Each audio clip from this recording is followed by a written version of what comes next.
Hi, I'm Laura Brockway here at the March for Catholics in Peoria, Illinois, on the Feast of St. Michael the Archangel. I want to introduce you to Jill McNamara. Her ministry is Miscarriage, Mothers, and Others, and she's going to tell us about it here tonight. Hi, Jill.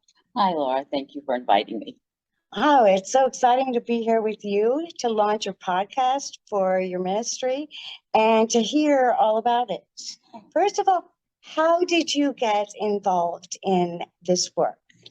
Yeah, that is a good question. I believe that was something I was led to by the Holy Spirit. Employment in the funeral industry and in the cemetery industry helped me see the large disconnect between how parents were being treated with a baby that was born after 20 weeks and before 20 weeks. And what I found was not right. And I've managed to find a way to get the law changed here in my state. But maybe the first thing to start off with, most people, and myself was included until I started working in the funeral industry, I didn't even know what the difference was between a stillbirth and a miscarriage. Miscarriages were always kind of talked quiet. Nobody really wanted to talk about it. They just kind of ignored it. But that was a horrible thing to do. A miscarriage is concerned 20 weeks or less. If the doctor says that the baby's less than 20 weeks, there's no death certificate. And they are routinely, in many states, just discarded as medical waste. Babies up to 5 months. A stillbirth is considered delivering the baby anytime after 20 weeks. And then the parents are given a death certificate and they have to have a funeral or cremation for the baby. When I did my first memorial program ever, which was in 2006, I was surprised to see that most of the women in attendance were in their 70s and up. They had unresolved grief, and many of them had no clue what had happened to their baby, nor did they see their baby after this miscarriage, and their loss was invalidated. And this is just something that I thought had to change. And it has changed in my state, but still in too many states, that is still the routine medical practice. And how has it changed? How have you impacted change? Tell us about your work and what you've accomplished so far and what you hope to accomplish. What is your end game? Well, my end game is to have all 50 states do what happens in Indiana. The end game is to make it just totally natural to respond to a miscarriage appropriately, not to say hurtful things, to help parents understand that regardless of gestational age, they should have the right to bury their baby. Now, some parents, like in the state of Indiana, our new law, which went into effect in 2014, it states that if within 24 hours of a miscarriage, no matter how small, how little, every parent has a right to bury their child, even if it's just some fetal remains. It doesn't matter. We're all made in the image and likeness of God, and all babies, regardless of their gestational age, deserve a respectful burial. And that was the goal of one of the main things we wanted to do with our ministry, was to assist parents in understanding their parental rights after a miscarriage in Indiana. And actually, in any state of the United States, people have called me for directions on what to do if they know a miscarriage is coming. Now, we had women come to some of our meetings, and one of the things they told us they really thought we should focus on from their perspective was to give them something in case they would have another unexpected miscarriage in a public place where they had no resources outside of the doctor's office. They said they were given miscarriage kits from other organizations, but they found them very awkward to use. So they asked us to find something very discreet. Actually, what we designed looks like a Kleenex packet for a purse, and it contains items that anybody can do this on their own. We take a toilet liner, put tiny little holes at the bottom from a craft store with a paper punch, so that can go into the toilet to receive the baby's remains. And when you lift it up, the toilet water will go out. And then we give them another bag, it's a purple, and they can put the liner with the baby's fetal remains in there to take to their doctor. Now, this is not a medical practice. We don't claim to be a medical resource on anything. We just are providing something that will be useful for them, because too many women say they don't know what to do. Nobody discussed miscarriage. Yet 1 in 4 known pregnancies will end in a miscarriage, and of unknown pregnancies, it's even higher, possibly 1 in 3. So a lot of women have always been going through miscarriage, denied their right to grieve, denied to even see their baby after the miscarriage is just whisked away.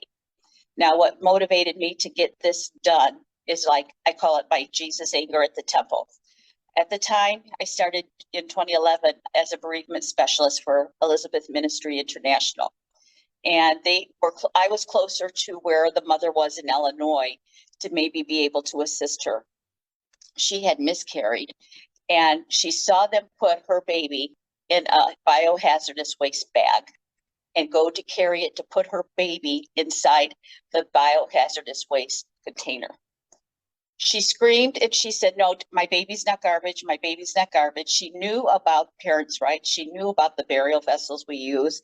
And we tried as best as we could to help her. This was happening in Illinois at the time, not in Indiana, but I live in Indiana, so I was concerned about our laws.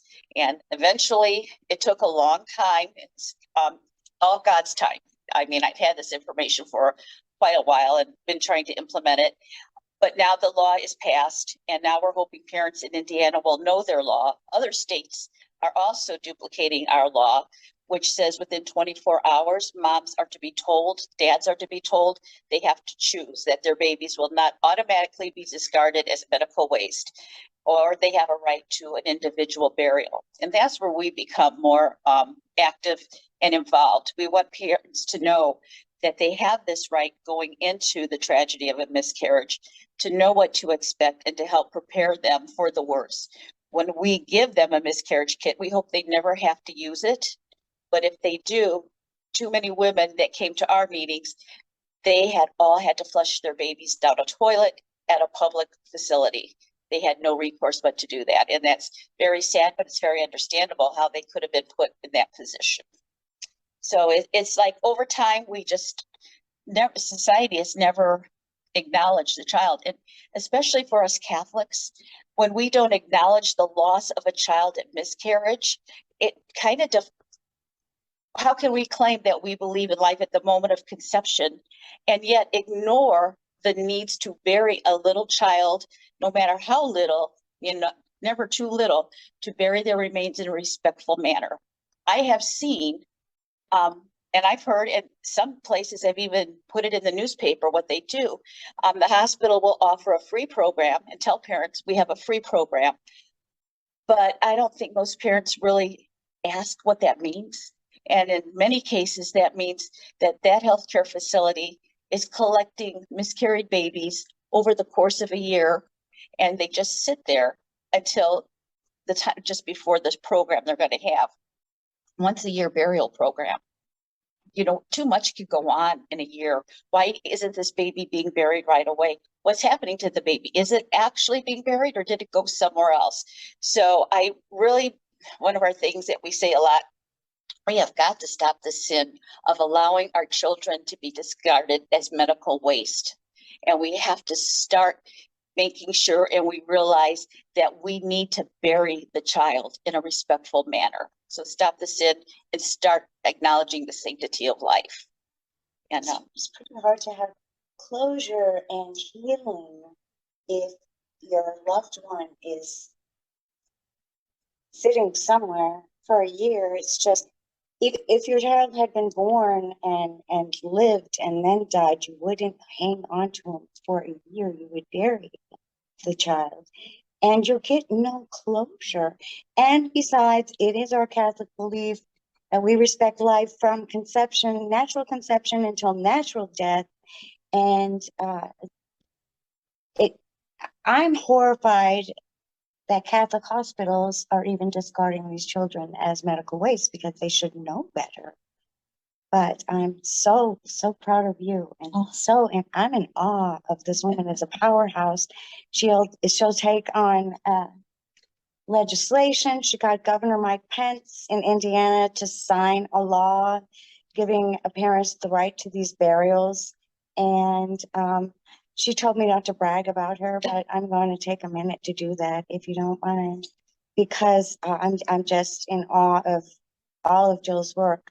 But she got Governor Pence to sign a law that all the unborn babies have a right to a burial. Now, whether or not the parents actually go through and do that is up to the parent, but just to have a law about it. And this also counts towards abortion victims also as well, because they are unborn. So Jill started burying these babies at the diocesan cemetery. And when she finally started receiving babies from hospitals, I mean, at this point in the fight, uh, they weren't being handed over properly in proper containers. She was just appalled, and I'm not going to go into those graphics, though I know she would in one of her other podcasts. And so Jill fought to make sure that every one of these babies had an appropriate container to be buried in as well. So, what you are doing for the babies, whether or not the parents care, whether or not society cares, these babies care, and you are such a blessing to them and to all of us. Thank you. Well, what happens also is when parents are denied their right to grieve, they don't get to go through the grieving process, and that is really going to cause problems down the road. When a couple has a miscarriage, the mother's going to grieve one way, the father's going to grieve in another way. That's just how we're wired. And sometimes families don't realize it, how much it can tear them apart. But the babies, anybody can do what I do. It is so simple. We made this ministry able to be duplicatable. The goal is to have all 50 states with a law like this, and people being able to respond at the time of a crisis of a miscarriage, even if it's just being an advocate. I've gotten calls from California and Pennsylvania to help moms. And so what I do is I call the parish, find out whatever faith community they're in, find out, okay, so which funeral director do you use? Which cemetery, do you have a preference? We try. There are some cemeteries that do a second burial privilege. And I've attended many of those funerals for the moms. And one funeral, one is a Catholic cemetery, he was able to put the baby up by grandma where her arms would be to hold her in the arms. And it was just done so beautifully. And the parents, when they have their miscarriages at home, we will give them the burial vessel for free, and I'll have contacted the funeral director. Because here's the interesting thing, when you mentioned about abortion, our law was passed in 2014. It was not introduced as a pro-life law. It was introduced as a bereavement law. Parents need to be able to grieve the loss of their child of any age, not just the ones that breathe outside of the womb. So we wanted to make sure who their funeral directors were that worked with that parish community or whatever faith, and if they had a preferred cemetery to go to, and to help them do that free. So I have been very lucky in the area where I live in Northwest Indiana. We have a funeral home that provides free services for families, and we have a cemetery that will bury them for free. So that I work with them quite a bit, and they have been excellent. They actually are so helpful to our parents that on the 15th of October, which is National Pregnancy and Infant Loss Awareness, they donate the use of their chapel so we can bring parents together and participate in the International Wave of Light, which is to light a candle at 7:00 p.m. in your time zone and to let it remain lit for 1 hour. And then after that 1 hour, when we're extinguishing our candles, the next time zone, we're at 7:00, is beginning to light their candles. So for 24 hours, we are acknowledging the babies that died too soon. Holy Ghost 10 weeks. Yeah. And we're very blessed this year. We were able to get Father Frank Pavone from Priest for Life to come and speak at our event. And so that was something I never thought would happen, but it's happening. So this is good for our organization to be acknowledged by someone who sees. We passed a bereavement law. It was not a pro-life law. And when it went before the legislature, bipartisan support totally from the get-go. Nobody knew what was happening to babies after a miscarriage. And pretty much most of them were appalled when they found out what was happening. So it passed very quickly.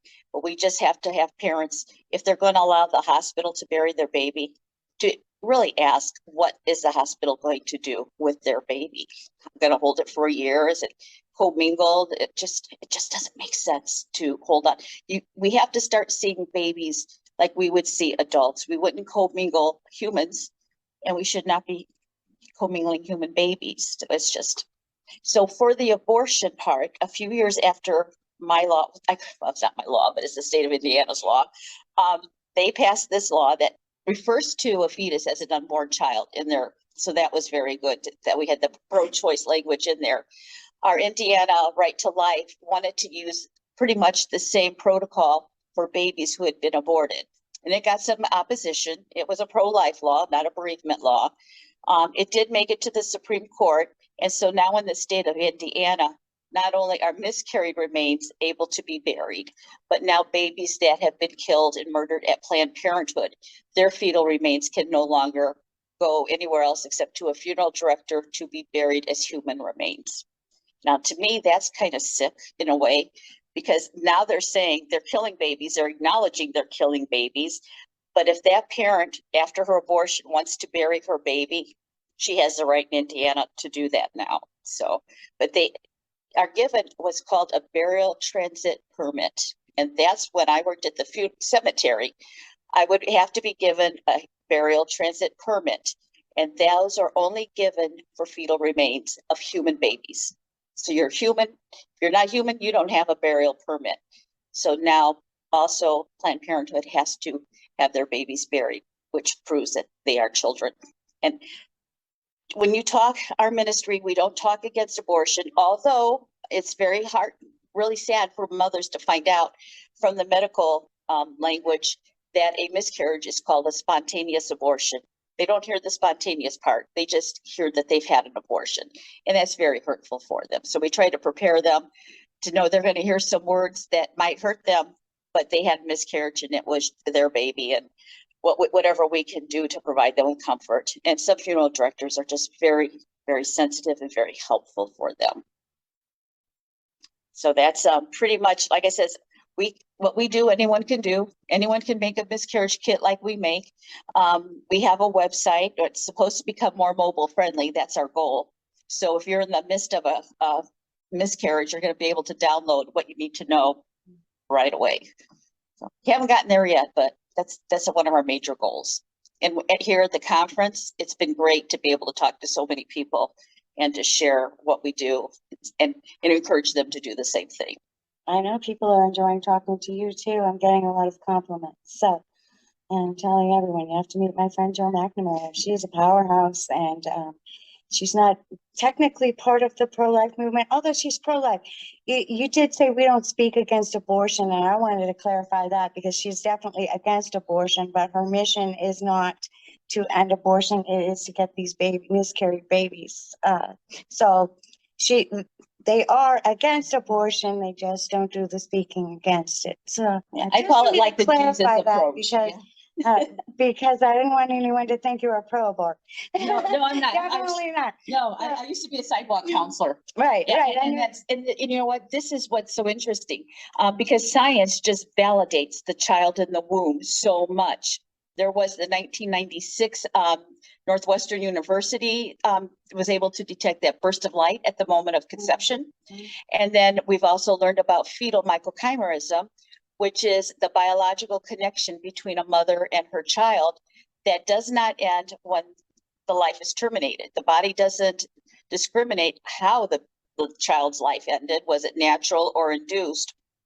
It ends, and some of the baby cells will stay with the mom, and the mom cells stay with the baby, sometimes for the rest of their life. So when we say abortion, death doesn't end the relationship between a mother and her child. And that's real important for people to know, that if you have an abortion, you're still going to be connected to your baby. What we do, our choice is, and did you see the photos at the display of the babies, those 4D photos? Yeah. Do you have those here? No, they're down at the exhibit. Those are incredible. I took some photos, and yes. on a future podcast, you definitely need to get those out, because those are really neat. They are awesome. They show the child from conception, how unique the process. How could anybody kill this little baby? I mean, we try, and when I have in the tomb, not the tomb, but the womb, the life models from Heritage House 76, which they donated them to us. So that was a great help to our ministry. The little girls come up and they just hug them like they're dolls. That's just how we're wired, to protect babies and to protect life. And these other photos, the 4D photos, came from the Creation Museum down in Kentucky. And they are incredible in what you can see. And so we promote the education and provide the resources. We are also we have some movies that have been made about miscarriage and showing them at our local library to help others better understand what parents are going through. Because nobody can say, yeah, I know what you're going through. No, nobody knows. And it's really hard. And mothers never forget. I found out that my Girl Scout leader from many years ago, and I didn't know until she died, that when she would get depressed or just leave, she had 6 or 7 kids of her own, they would always find her at the grave of the baby that died. So moms never forget. And when the hospital commingles them and buries them all together, there is not one spot to just acknowledge the life of that child. And parents need that. And they do get that at our local cemetery that we kind of work with quite a bit. And hospitals, this is the other thing. Hospitals somehow manage to lose fetal remains. I've had parents at one of our local hospitals tell them they wanted to bury the baby. We sent the funeral home director there to collect to get the burial permit to go pick up the babies, and they couldn't find it. I've taken baby caskets to hospitals only to find out there's no baby that we could put it in. So parents need to really make sure that they are telling them, I'm going to bury my baby. If they're taking in a baby in a miscarriage kit, to make sure their name is on it and to keep up with it, because that was horrible. They wanted to bury their baby. They contacted us. And by the time I got there, which was the same day, within hours, they had already lost the fetal remains, or maybe they had discarded them as biohazardous waste.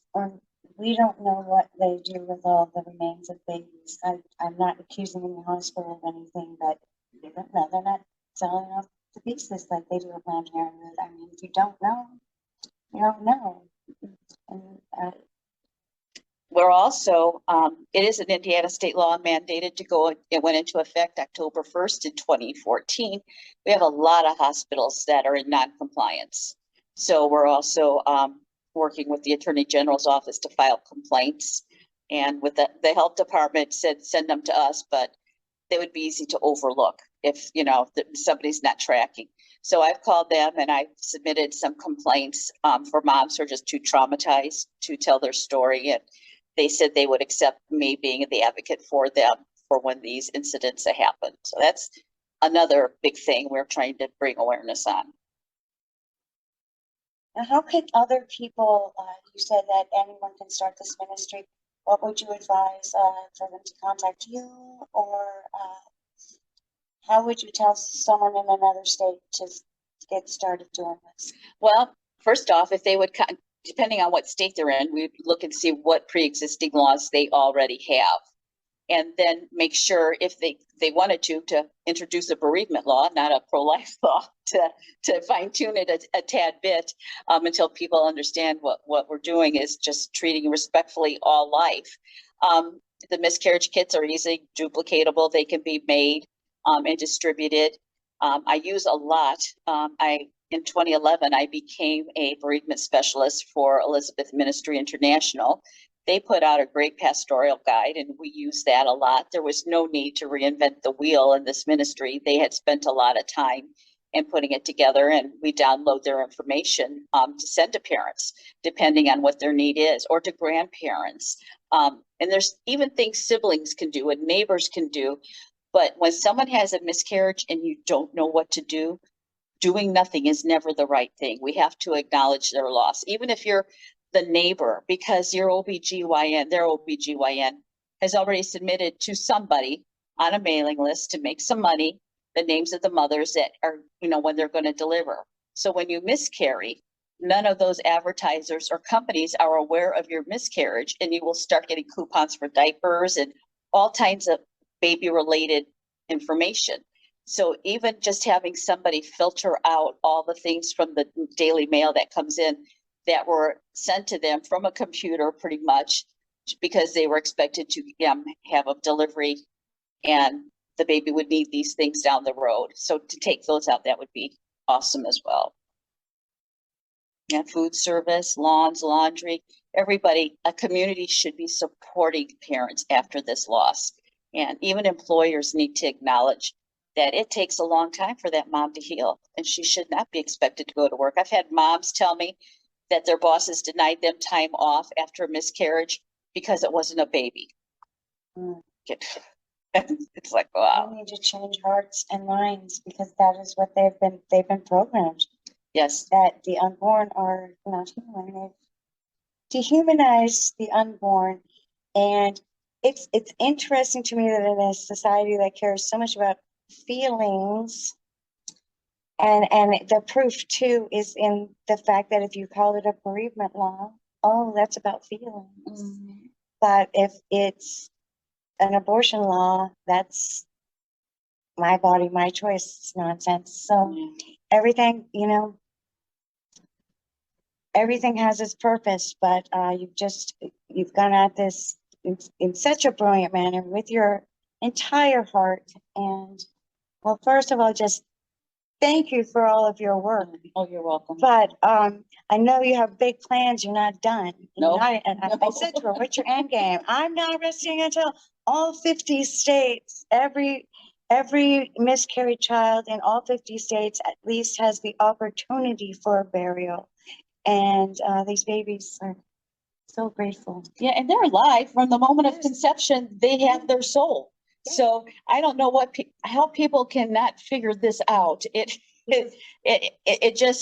so sad. Throughout history, this has been the treatment of fetal remains, just to throw them away, or they're thinking they're doing something to protect the mother. To not allow a mother to have closure is not helping a mother. Very true. That's the detachment. And grieving is necessary in everything. And when you haven't been able to see something or have that closure, your grieving never ends. It doesn't know where to go. No, you're right. Yeah, we need to speak the names. The babies want names. We have to make these babies be understood that they were children and not ignored, because it's an inconvenient truth. I think we've heard that before. Interesting, when I gave birth to a child that was born with disabilities, and that put me into the learning how to advocate for people with disabilities. And one of the main campaign things they were working on back in the 90s was the people first, to stop referring the wheelchair or seeing the disability and seeing the person before the disability. So you would say their name and then refer to the politically correct way to say it. So we started just since April, the Baby First Language campaign, to where we never use the word fetus, products of conception, or biohazardous waste. We use the medical names of what babies are called during the 6 days of life. And by the 14th day, they're all unborn children. But even science uses terms to explain the life of the child from the moment of conception. And none of them are using the pro-choice language. So when I was able to go in and talk to some of the pathology departments at Catholic hospitals, it was very disheartening to hear that even in those healthcare facilities, they were using pro-choice language. And so there's a lot to overcome on so many levels. But if we can change the heart and let people see that this is the child, and we have great resources for doing that, we just need more people to be able to do that. You know who that was? I have to edit this for a second. We had a bunch of something going on there. Sorry. I would also like to say that if you would like a copy of Indiana's law, the way it was written, I do know when I was helping a parent out in Pennsylvania, they were actually saying in the legislature they wanted to pass Indiana's law on the treatment of miscarried remains. It can be downloaded from our website. It can be mailed to you from us, and I'd be glad to help work with you if you would just like to try to get this, even if it's in your own county. In my state, every county has its own individual response to a miscarriage at home. In some of those counties, they will send a policeman first to your home. They need to rule out any foul play or any abuse that may have gone on that led to the miscarriage. That's not the case in every county. So one of the things we need to find out, what are the laws in your state? And what if you're not from our state, but you do miscarry here in this state? These are some of the things that you should expect to happen, decisions you would have to make.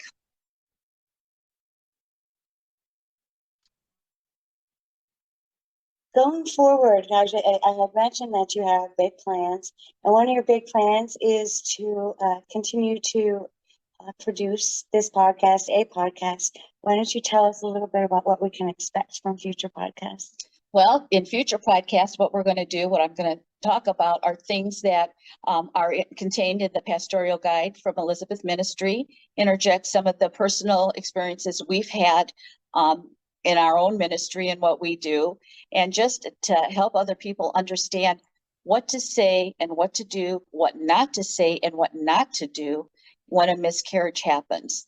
There's so much that nobody ever talks about. The subject's been taboo. I am actually researching it and finding out historically how some of these things progressed. And it's kind of disturbing to find out how the doctors in the early part of the turn of the century were taking these babies and kind of putting them in their pocket because they could make money in selling them off to science.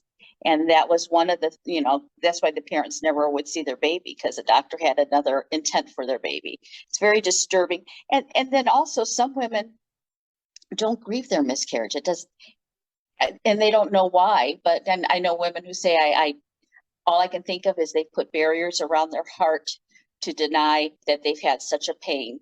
And someday they will realize that, yes, I had a child, or they'll meet them in heaven. So many moms, those unknown pregnancies that just were not known to them. They may have had a heavy menstruation, and that could have been their baby, and they never knew it. So some of us are wondering, well, when we go to heaven, we might meet children we didn't know we ever had. So that's it. And regretted abortions. When we have our programs, the women that go to Rachel's Vineyard, I understand the statistics, like 19 years after the abortion, they start to regret it. And so we extend the invitation for women who regret their abortion to come to our programs very discreetly. We don't distinguish who's who, but they usually, in our Rachel's Vineyard, they'll come from out of state because they don't want anybody to know that they had the abortion. It may still be secret, but they're invited, because if they have a regretted abortion, they are mourning the loss of their child. And if you're mourning the loss of your child, this is what our programs are for, to help you get through it, and to hope and healing will come from acknowledging your child's brief life, your loss. And we just need more compassion. I mean, none of us are professionals. We're just compassionate people that have experience. One of our board members worked for a birth choice for years, which is a crisis pregnancy center. Another one of our board members had 2 miscarriages, and I helped her bury 2 of them. And we have a priest that's our pro-life director, giving us spiritual guidance as we make some of these decisions. And it's really nice to have a priest make some of the phone calls for us on our behalf on our programs. We have just before Mother's Day, the Sunday before Mother's Day is Bereaved Mother's Day, International Bereaved Mother's Day. And we had our diocesan mass on that Sunday this past year. And it just happened to be really close to Easter. And at Easter, you have all the beautiful things in church, all full of life because of the resurrection. And we were lighting these candles in this beautiful environment. So we were pretty much going to keep that one. Previously, we had it the Sunday before October 15th, so families could take home the candle to light. But now we have that program. So we now have 2 programs each year. That keeps us pretty busy as well. I did go to one of those masses a few years ago, and she takes so much care to include each baby name in the mass, and it's just so very respectful and beautiful, and it is. Yeah, I can't usually stay there. We have one mom, and she had these 2 miscarriages, And unfortunately, her husband didn't acknowledge the first miscarriage until she had the second one. Now he was grieving both of them at the same time. And she went up to go light her baby's candle. And I just started crying because I remember what they went through and the heartbreak. And she was perfectly fine. She came back and she said, I was doing great, Jill, till I saw you crying. And then I bursted down. So I promised her whenever they start doing the lighting, I will just leave the room and do my own bereavement somewhere else. All in God's time. Sometimes that's what it takes. And it is healing anyway. But, you know, sometimes you just need to cry. You do. And God wills it. So it has been so good to hear about all of your work. And I'm so honored to be the one to introduce you here tonight. And I'm looking forward to seeing future podcasts. And almost all of us know someone who's had a miscarriage if we haven't had one ourselves. And just to know that there's someone out there who cares, because most of the time, people mentally don't want to think about that, just like people don't want to think about death, so they won't take care of their own arrangements. People don't want to think about losing a baby, so they don't reach out to anyone, or they try, you know, so many people just try to forget about it or move on. And you really bring to light the fact that there's healing that needs to happen, and you help them, these families, to do that. And not to mention bearing the baby and what that is doing for all of heaven. The graces you're earning. Wow. Yeah, a lot of babies up there praying for you. Yes. Yeah. Well, I need a lot of babies praying for me, believe me. Because there is no, you don't know when the phone's going to ring, if it's going to be a parent or if it's going to be a telemarketer or whoever. And sometimes I find out from these people who called me maybe to solicit something, and I answer it, miscarriage mothers and others. Every phone call is answered, miscarriage mothers or others. And that gets them off the phone, but sometimes they just ask, I'll tell them you've contacted an emergency number, and I'll call them back and then just start the evangelization that way too. So, however God presents the opportunity, you take it, and that's very special. She does not pass up an opportunity, and she's just always on the warpath. So Ourwarpath.com. That's the name of the conference this weekend. Right, that's right. March for Catholics here in Peoria. The march is tomorrow. So if anyone's anywhere near Peoria, please come. It's 2 p.m. at we are at the Pear Marquette Marriott, the Marriott Pear Marquette. I apologize. And the march is at the cathedral. Yeah. So meet us at the cathedral between 1 and 2 and come on the march for us. We have great speakers. We have some great speakers that are going to be at that as well. Tomorrow's going to be fantastic. Doug Barry, and from Battle Ready Coalition, Archbishop Carlo Maria Vigano, and he always has some good inspiring words for us. And there was Father Altman. Yes, Father James Altman is the keynote speaker who I have heard on a couple of occasions live, and he is unplugged. He has a lot to say, and he's going to say it tomorrow. He doesn't hold anything back. He has nothing to lose. And so he can say all of the things that many priests are afraid to say or else have been ordered not to. So really looking forward to all of that tomorrow. And Jill and Miscarriage Mothers and others have a booth at the expo, so stop by and see her. She has a lot to tell you about. Yeah, but when we have the miscarriage kits, you can come by and pick up a miscarriage kit or one of our brochures that helps us show how what we do supports the pro-life movement, because babies are babies no matter how small, and they all deserve. That's the best thing about all of this is that abortion's all included in all of this. If they're admitting that one unborn child is a human, they're admitting that they're all human. And it's like she has the devil trapped on this one. The devil usually has us trapped, and it's like Jill has the pro-aborts trapped. And I really like where I see this going. Oh, I do too. I do, especially with, Roe v. Wade being overturned. I mean, this is our time. So We got to take those moments when they come. That's right. A long time ago, a nun, Sister Aloysius, gave me a prayer. She says it's the prayer for the slow work of God. For patience. Yes, yes, for patience and endurance, always in God's time. You have to be patient. I mean, I've had trust. Yeah, I had this information since 2006, but it took to 2013 in order to get it before a legislature because the church didn't provide any directives. And that was the hard part.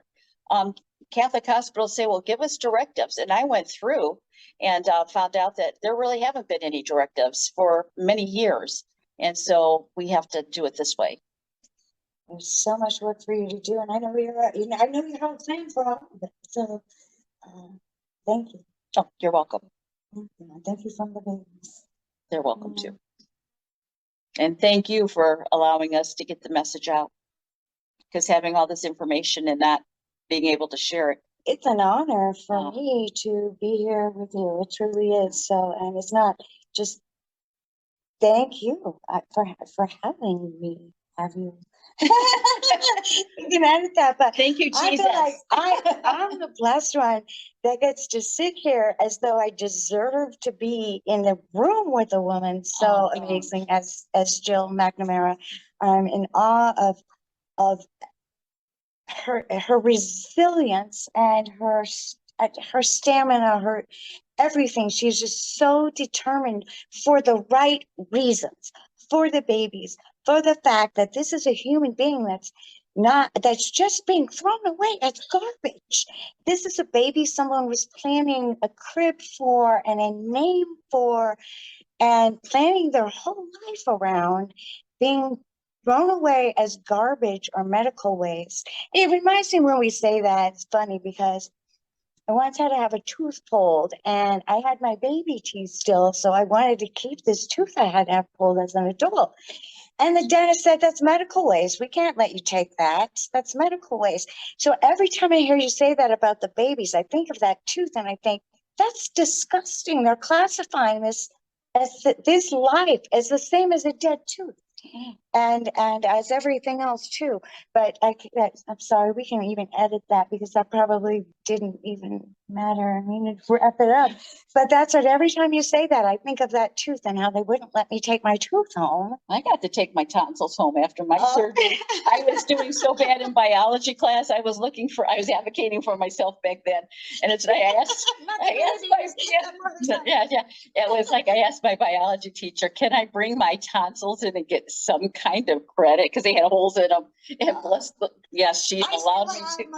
I refuse to get them up. No. So, thank you so much for all of your work, for coming on and telling us about it.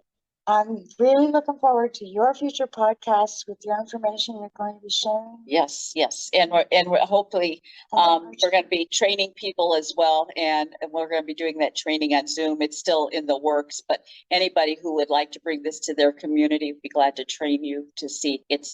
You just pray. God will lead you there. And if you're anywhere near Peoria, be at the March for Catholics tomorrow. If you're not, you can watch it. I know the speeches are live streamed and they start at 1 p.m. Doug Barry. So you can watch it on Our Warpath on YouTube. Also, I'm not here to plug Our Warpath. That's not my ministry. I'm Infant King Media. But Joe Briggy, I'm going to brag about too. Yeah. Joe Briggy, who is president of Our Warpath, has done such a fantastic job putting this together. Yes, we are very impressed. And he's young. He's not done. He's very young. He's very young. There's a lot of hope there. He comes from a powerhouse of a family, and he is extremely off the church genius. At such a young age, my point is I can't wait to see what he does with the rest of his life. But this is just the first annual March for Catholics, and we were a part of it. That's really exciting. It's been a huge turnout too. Yeah. I mean, all the young boys that came from was that a high school? Yes, that's a awesome. traditional Catholic high school. There's just all walks of life here. The whole church is here. There's the Novus Ordo, the traditional church, a little bit of everything going on here. And I mean, I don't know, I don't have any head count, but I was shocked at how packed that conference room was, Oh, well, standing room only today. And outside, they were standing outside. Yes, Yeah, they were. absolutely. So, I mean, this is just a wild guess. I know there were over 500 people. Yeah, that and would I be know my- that yeah. only, and many are just coming for the march tomorrow, so Yeah, there'll be a lot sure. more people. So please join us and, subscribe to the website, ourwarpath.com, because they are putting out some really great stuff. And, Dare to be Catholic. That's what it's all about. So. Yeah, and if you dare to be Catholic, sometimes it helps not to be employed because nobody can fire you for being too Catholic, and that's important to know. So you have to always watch what you vouch say. for that. Yes. In fact, when I worked, I'm not saying where I worked, but when I worked in the Catholic Church, I got accused of being too Catholic. Yeah, yeah. So, I mean, Yeah. so I guess that would help, but I can't afford to be unemployed. So. Oh, well, I've been blessed with a great husband that supports, he tells me to keep doing what I'm doing because nobody else would want to do it. And he believes in it, so. And nobody else could do it. Oh, So, I thank you. don't know. They don't, they're out there. They're gonna be doing it. Okay. Thank you for prompting those spirits, start thinking Wow. about it. We look forward to your next podcast, Jill. I look forward to it. We all do. Miscarriage Mothers and Others. Check out their website. And if you unfortunately ever find yourself in a situation of having a miscarriage and you don't know what to do, call Miscarriage Mothers and Others, and Jill will help you through. I just made a rhyme. I'm impressed. All right. Well, we won't keep you any longer. Thank you, Jill, and thank you, everyone.